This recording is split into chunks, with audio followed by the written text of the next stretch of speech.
Greetings guys, welcome back to my channel. My name is Monette and this is my channel Evolve with Monette. For those of you that are new here, I am a professional intuitive empath and today we're going to jump right into the title of the video. Harry and Meghan and the doomed rebrand. I have a lot of feelings about this. I definitely am not a real watcher to the degree that some folks like HG Tudor and according to Taz and various other channels that dedicate great swaths of time, energy, research, and so much more to this. But I have my feelings, and I feel like a lot of us kind of understood what was happening long ago, and we understood that we were watching the Great Grift. I do believe that it was the head of Spotify that denounced them as incredible grifters, and that's why I believe Meghan has now transferred her podcast to a little-known site called Lemonada, or maybe it's well-known. I don't know, but it's definitely a downgrade from Spotify. And for a narcissist, I imagine that chaps her bottom. That chaps her high. But what I will tell you guys is this. They recently did a rebrand. If you are familiar, if you're watching this video, you know, okay? So they recently did a rebrand. And what that entailed was rebranding their kids in a weird way, because Archeweld was the site that they had, and it was around the time that Harry was going on tour in Canada to promote the Invictus Games that are coming up a year from now. So it's not like they're happening anytime soon. There was a lot of buzz in the media because King Charles was just diagnosed with, I believe, cancer, a form of prostate cancer. And he was dropping a lot of hints, he and his lovely wife, that they wanted to be of service and perhaps step back in and take on any form of royal duty. To which anybody that has watched this shit show, and that's exactly what it is, raised all of the eyebrows like The Rock. I can't do it like he can.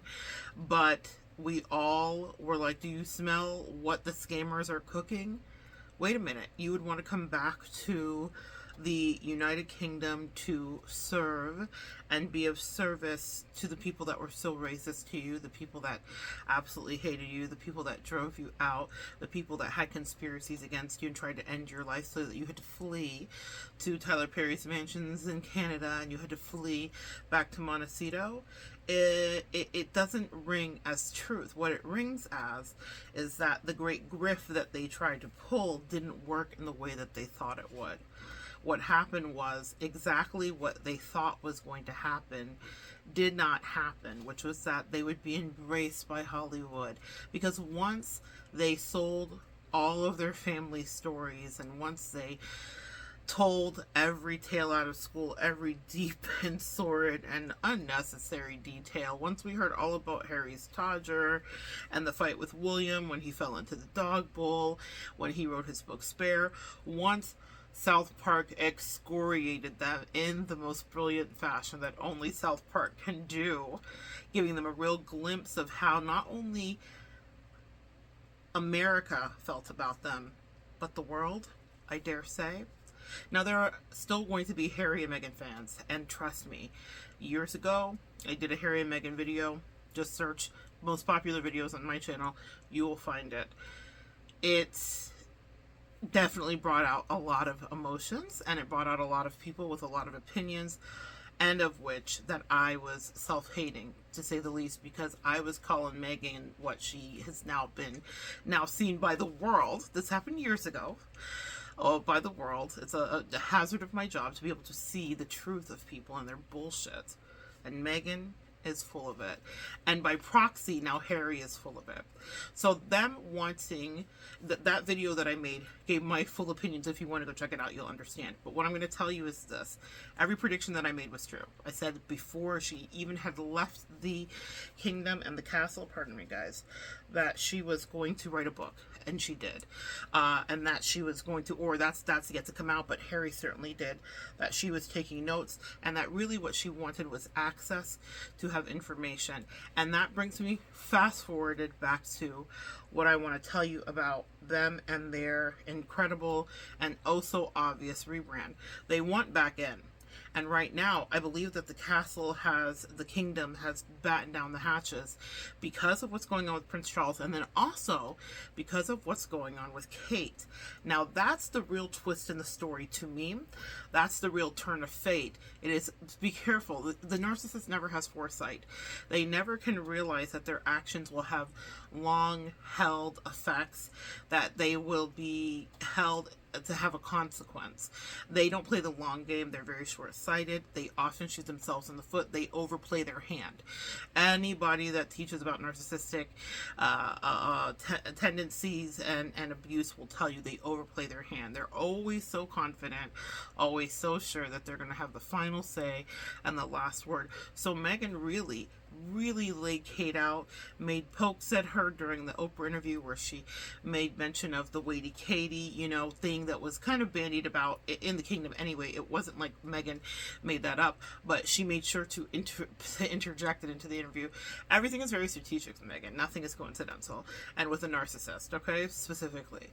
And so she couldn't imagine how quickly the tides would turn, because if we think about the Queen Mother, who lived until a ripe old age in her 90s, before she passed away, she's thinking, and they're thinking, I imagine their strategy, this is just conjecture, I could be absolutely wrong, but I imagine that they're thinking, oh, I have plenty of time, we have plenty of time to get back into the good graces of King Charles. Well, with the diagnosis that King Charles has, and long may he live, and all of that stuff, however, it could be very different. William, the brother that you have just said has lost his good looks, that the mother literally came back from the heaven, Princess Diana, and snatched his good looks because she's unhappy with him. You have talked about his wife in your book. See, he does not have such a forgiving tone. There are pictures that stick out in my mind specifically, and I'm going to see if I can find the picture of it, because I think that it is pretty much essentially the side eye, bombastic side eye, criminal side eye. It is the bombastic side eye that we all have for what we're watching as they try to grift their way back into the palace. It's William looking at Meghan, who is trying to get his attention and or wanting to be under his gaze. This is back in the days when they were still there, and he's looking at her so skeptically with this side eye, because we can see that he knows exactly who she is. He doesn't trust her. Confirmation. He doesn't trust her. He didn't want anything to do with her, and he in fact warned his brother that he should slow down. He was moving too fast. What did he really know about this person? Was she going to be able to handle the weight of the monarchy, the kingdom, and being integrated, in of which we then soon found out that she was not able to handle that whatsoever, that was not something she was capable of doing, that it was so overwhelming to her, as if she didn't research, and it's because she couldn't have it her way. The reason that they're rebranding, the reason that they want back in, isn't because they want to be of service or anything altruistic. It's because they want access. And I believe the reason that he was welcomed by his father for 30 real minutes that were concise and simple and short is because what they were sending the message about was, you are not going to get access. We don't trust you. Every time you have been behind these palace walls with her specifically, you've forgotten who your family is, you've turned against us, and you have laid us out bare in the press. And that is not what the firm is about. And they have their protocols for a reason. Now, they have kept it very close to the vest what's going on with Kate. We don't know. She had some kind of abdominal surgery. We don't know. Everybody can speculate as to what it was. But whatever it was, they sure as hell do not want Harry and Meghan to know what it is, because they will sell it to the highest bidder post haste, and everyone knows that. So whatever that was about, they don't even want them to have access. They do not want, here's the thing that's so unfortunate. I know for a fact in my soul, Harry misses his father. He misses his family. No matter what issues he has with the mother-in-law, that's, that's, a debatable issue considering how all of that played out. He, of all people, gets to hold that grudge because he is his mother's son. However, I will say, I don't think that he wanted to be away forever. I think he thought this was some exciting thing. He was caught up in the rapture of love and limerence. He was inside of the narcissist shared fantasy. If you want to learn more about the narcissist and the shared fantasy, Dr. Sam Venkin does a fantastic job of explaining what that looks like. The narcissist will bring you into this illusory web, and then they make you part of it. And really, everything falls apart because they don't really have a plan. They just want you on board because they want you to co-sign their insanity, essentially. And if they can pull another human into their insanity, then all the better. Misery does love company. So with this rebrand, what we see with Harry and Meghan is them trying desperately to claw their way with her freaking claws back in, because being out doesn't feel like what she thought it would be about. Meaning they've had to stage their pap walks and stage that ridiculous high-speed chase through the city of New York. Listen, I was just in New York a few weeks ago. I wish you could high-speed chase. I wish that you could high-speed chase through the city of New York. It was such absolute nonsense that they played up as they do everything. But what happened is that if we are going to be choosing the king or Harry and Meghan are going to lose every time. Or the royals as a concept, as an institution, or Harry and Meghan. Harry and Meghan are going to lose every single time. You guys understand what I'm saying? Every single time they're going to lose. And so what they didn't bank on was that. What they didn't have the foresight for was that. Had they sat their happy butts right there, done the service, maybe been disgruntled, put out their thinking pieces, sued every magazine and lost, all of the things that they did, if they would have done that, they would have still been in the kingdom, and they would have been at the holidays, and they would have been on the balcony, and all of the things that Meghan really craves. They would have been having access to glitterati. They would have been at all of these Hollywood-esque functions and affairs. Recently, we saw a picture with Kate Blanchett, who I love, sitting pensively chatting with Prince William. They would have been in that room had they not had betrayed and overplayed their hand so egregiously, betrayed their family. Nobody wants people that cannot keep a secret around them. And at first it's interesting and fun and salacious, but then you begin to protect yourself. And because of the way that Kate carries herself with such aplomb and class, and we know about her, but we know not much. We know what we need to know. We know that there's a down-to-earth element about her. We know that her and Harry got along like a house on fire, really famously. But the issue wasn't that they didn't get along or that he didn't love his sister-in-law. The issue is that a narcissist can never have any level of competition around them. I'm going to bring this to a YouTube scenario and family. If you guys know who Trisha Paytas is, if you don't, are you even on YouTube? Trisha Paytas and married into a family, and she kind of wormed her way in. And Trisha Paytas has admitted she has borderline personality disorder. She has been diagnosed with multiple things.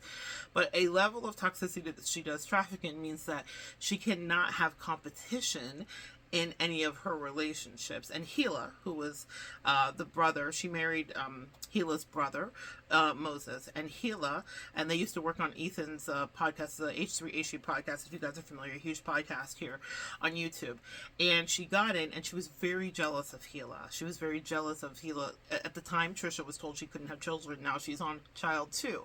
Isn't it magical when you get out of people's business and stop being ridiculous how God will bless you? She definitely manifested and moved on. But she needed to separate him from his family, which is exactly what she did. They don't speak, and you can see Gila in some of these podcasts speak about how painful it is because she was so incredibly close to her brother that she is not allowed to be involved with her brother's life. She doesn't know her brother's children, and that by proxy, maybe the mother or a few other family members intervene. That is textbook narcissist behavior, and it's exactly what we watched and observed happen with it's exactly what we watched and observed happen with Prince Harry and with Meghan. Meghan is a narcissist. Narcissists will separate you from your family. And even if they're not a narcissist, toxic people will separate you from your family because they don't want anybody with eyes on you or your abuse. So they literally have to take you away from, so that they can then begin to devalue you, play mind games with you, and absolutely treat you like you've lost your mind when you're not there, and then they can have their full way with you. Let's pray that maybe Trisha's healed in a different way. But in the beginning of that relationship, when the Frenemies podcast blew up and all of that stuff, that was exactly what was playing out. Was Trisha had to separate Moses in order for her to feel satisfied, because she needed Moses to be fully at her beck and call and to do her full bidding, of which he does. He's fantastic in her life right now.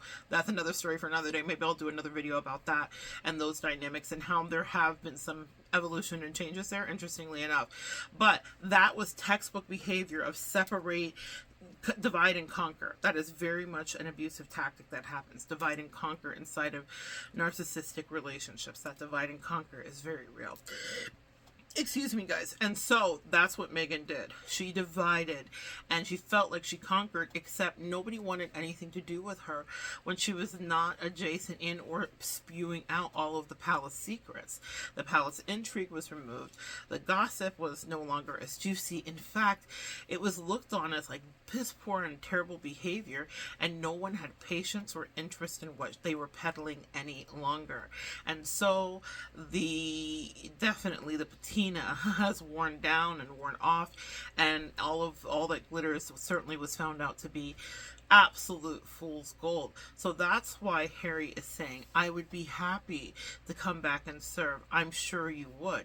I believe that there is a part of Harry that would be happy to be back inside, but I believe that a lot of that too is pushed by his wife, because if she was the one who said, let's get out of here, they are so dangerous, this is going to be so terrible, I am in danger, they're trying to take my life, then if that was the truth, then how come it's not the truth now? What's changed? Is the palace less palacey? Is the firm less firmy?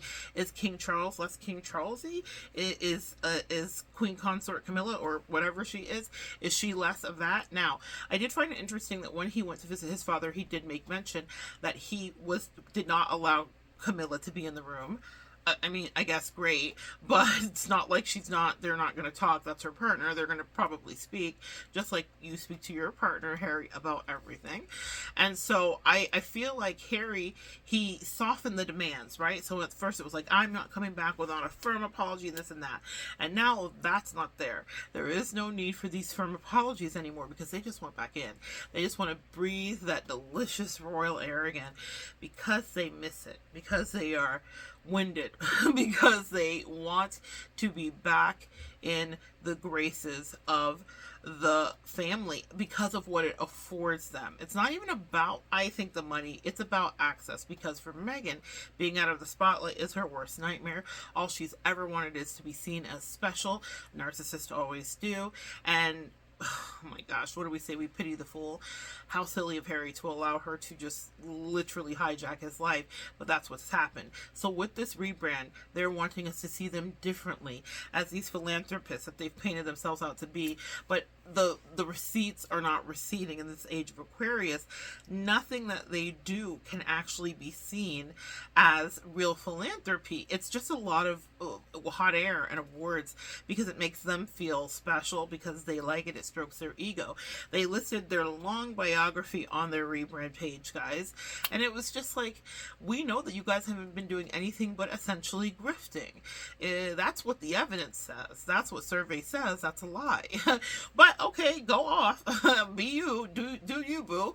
And so it's so peculiar and sad, really, to watch them now say, we'll come back. I mean, we'll come back. And the Queen was so absolute about it. She said, either you're in or you're out.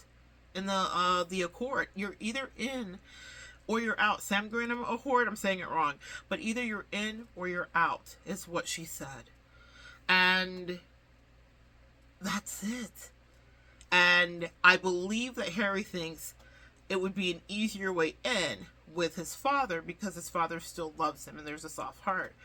But God forbid that anything happens And King Charles does not, survive this battle, God forbid, with cancer, and Prince William is now King William, game over. And that's what a lot of us who watch this, not that we are hoping for that passing of the crown so early. That is not at all what any of us want. But what we do know is that with William at the helm, they will be shut out forever. It will be a sad story that he will have to cry into his beer and his pints at whatever pub in whatever part of the Americas he's in, when he realizes that he is with this narcissist and that he really forfeited a crown. Not even the crown, because that wasn't his to have, but forfeited the access, his familial traditions, his kids growing up and sharing his similar heritage. Certainly we branch out and we change and we're different. And sometimes we marry people and it helps us to evolve.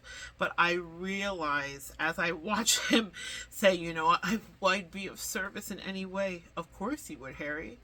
I wish, and I think he wishes that they would ask him to stay. But they'll never, whether King Charles is at the helm, or it's Prince William becoming a king at the helm, or Prince William is just on the side helping his father and performing his royal duties, they're never going to ask Harry back with his wife in tow. So in order for Harry to have access to his family, he will have to let go. Because Harry has a karmic partner. That's been a big theme I've been talking about in a few different videos, from Nicki Minaj to Wendy Williams to Harry, the former Prince of England. It's wild. He has a karmic partner, and his karmic partner caused him to lose. I'm thinking of that song that says that I can't lose when I'm with you. All he has done is lose since he's been with her. Flip it and reverse it. It's been nothing but a losing game for him.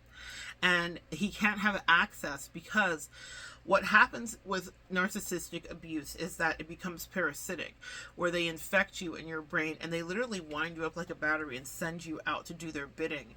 And so he can't be back in the kingdom around the secrets or to know what's going on privately with Kate, because the last person, I guarantee you, being a wife with sisters-in-law, I know how the dynamics of sister-in-laws work.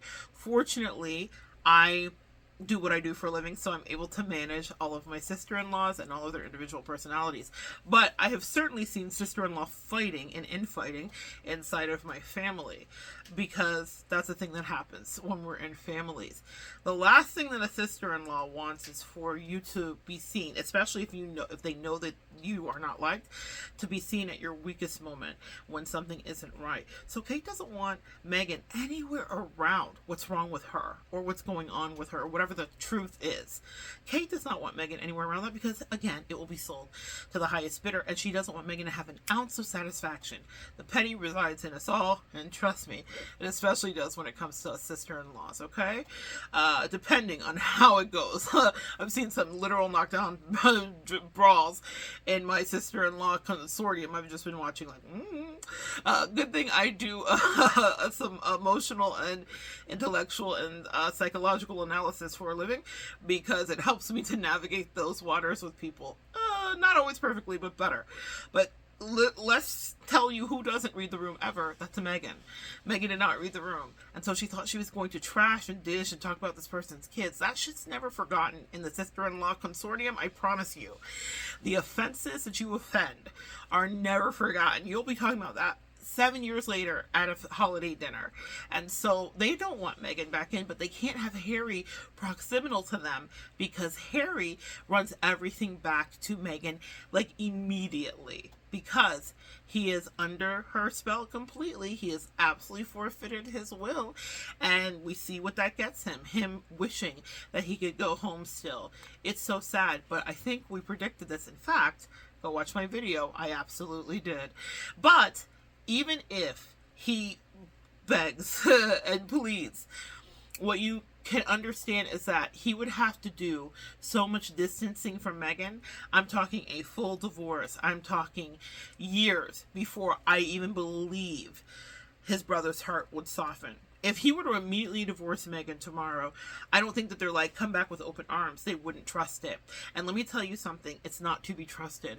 Because when you leave a narcissist, unless you are absolutely resolute, you're getting some real therapy, you're really like focusing on your internal work, you can very easily be sucked back into their nonsense. So they need to give Harry time to prove that he's distanced himself from this woman in order for him to be allowed access back into the kingdom and the palace and the family to whatever degree. It can't be something that's done immediately because he will not be trustworthy immediately. Harry doesn't even know who he is right now, and he is floundering, and it sounds like he never knew who he was, and that's why it wasn't that he was easy to take down. Who amongst us hasn't befallen a toxic or narcissistic person, right? Are we all stupid? I mean, it feels like it at the time, but no, honestly. He is under like, she's a true narcissist, like truly textbook, and now it's seen, and now it's agreed upon by many. This is not just the whispered opinion of a few in this corner of the interwebs like it was several years ago. There was like a handful of us. Do you remember, guys? Now the rest of the world's caught on, and everyone's opened their eyes, and everyone's like, oh, yikes. Yeah, I knew one of those that might work.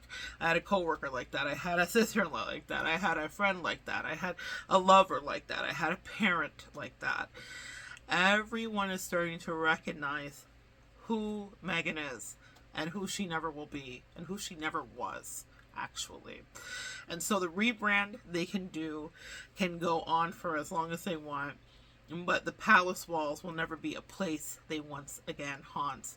And they did, in fact, haunt the palace walls. She will never get to be the brat that she was. She disrespected the queen in her final days. And as Harry said of his father when they were standing over his grandfather's grave, because he tells everything, his father said, "Please do not make my last days a misery."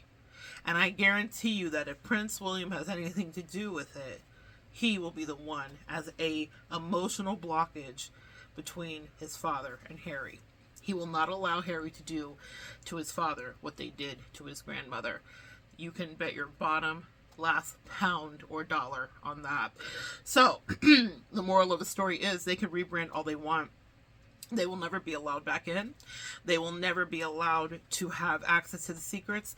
And unless Harry distances himself from his wife, he will be treated with coolness, and it will not be forgotten. You know, people were in service to the queen for so many years. We heard all of the stories of people that have been there for 20, 30, 40 years in service to the queen. The way that Harry behaved will never be unseen, and he will have a lot of groveling to do before he can get anywhere to back in, but he's never getting back in if he's got a tag along with him. Anyway, those are my thoughts. Please tell me what you think below. Thank you for sharing some energy with me. Come back and join me next time, and we'll continue to evolve together.